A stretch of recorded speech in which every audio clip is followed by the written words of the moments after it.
We should regularly wash our hands with soap and water and avoid touching our face with our hands. Even at a meeting when we have on this ministry task force, while I was speaking, I was touching my face until Minister Lawrence Wong nudged me with his elbow and said, "Stop touching your face." Let me now share about what we know about this novel coronavirus. This virus comes from the family of coronavirus, which includes other viruses such as MERS and SARS, as well as the milder variants causing common cold.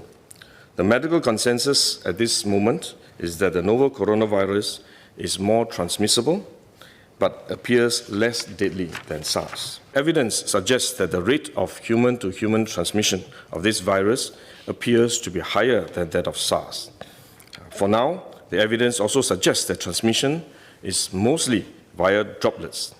What this means is that the virus is carried within droplets emitted from an infected person over a short distance, such as when a person coughs or sneezes. If these droplets come into contact with the eyes, nose, or mouth of an individual, directly or indirectly through hands that have come into contact with these droplets, the individual may become infected. To clarify, there is no evidence currently to suggest that the virus is airborne.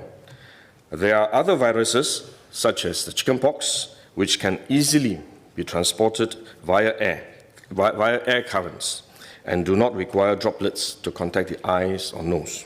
The novel coronavirus is not in this category of viruses. The novel coronavirus could also transmit through surface contact. Let me explain. When a person sneezes or coughs, the droplets fall onto the surfaces of tables and chairs, and the virus may remain alive for up to a few days. When someone else touches the surfaces of these tables and chairs, the virus can be transferred to his hands, and if he then rubs his eyes or nose without washing his hands, he may become infected. So we should wash our hands. This is also why we only quarantine the close contacts of confirmed cases. For more transient contacts, such as individuals that the confirmed cases may have walked past in malls or hotels, the risk of transmission is low. For coronavirus generally, the person is most infectious when he is displaying symptoms, or what you call symptomatic. And this is likely to be the case for the novel coronavirus as well. There is evidence of limited spread from a person without symptoms during the incubation period. However, this form of transmission may be uncommon and has so far involved isolated cases only. At this point, the evidence still points towards higher transmissibility when the person is displaying symptoms. As such, medical professionals, both overseas and in Singapore, have advised that the most effective way that we can protect ourselves is to practice good personal hygiene. We should regularly wash our hands with soap and water and avoid touching our face with our hands. These may sound simple, but actually they're very difficult to do because all of us touch our face all the time. Even at a meeting when we have on this ministry task force, while I was speaking, I was touching my face until Minister Lawrence Wong nudged me with his elbow and said, "Stop touching your face." So it is simple but extremely difficult, but are actually very effective in preventing all kinds of infection.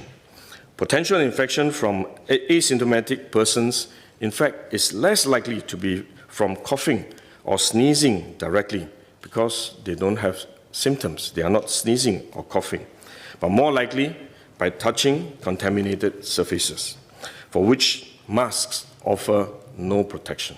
Wearing a mask when we are well often gives us a false sense of security instead, and we are more likely to touch our faces when we constantly adjust our masks, which is one way the disease spreads.